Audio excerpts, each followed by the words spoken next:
Speaking of global politics, there's reports tonight that North Korea's leader Kim Jong-un is going to travel to Russia later this month to meet with Vladimir Putin and potentially thrash out a deal to supply Moscow with weapons for its war against Ukraine.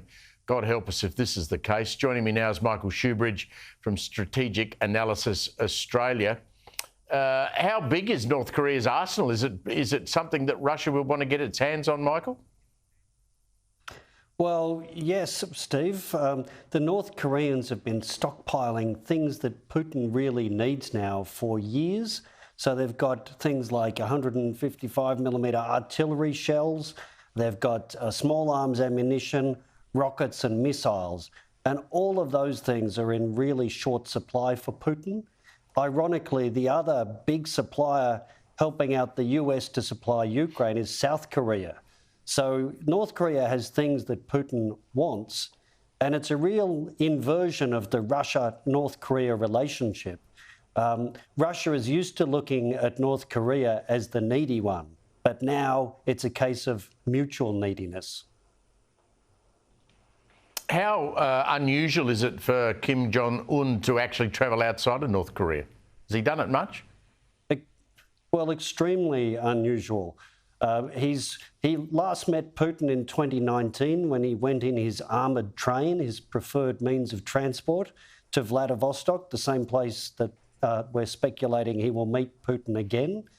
He met Trump, of course, in Singapore and in Hanoi in Vietnam, and he's met with Xi Jinping in China, again using his train. And we probably won't hear much about their travel itineraries because Putin and Kim are as secretive as Richard Marles about their personal movements, but they've probably got more reason to be than he does. Yes, we didn't get a straight answer out of him today. Speaking about the Australian politicians, I mean, Anthony Albanese's on a jet tonight, speaking of those special jets that they fly around the country in. He's got every reason to, though. He's going to Jakarta for the ASEAN summit.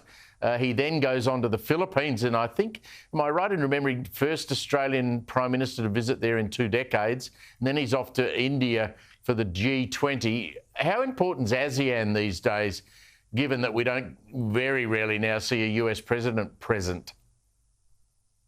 Well, I think Malcolm Turnbull met with the Philippines leader. I think he visited Philippines too, so it's not quite as epic as all that.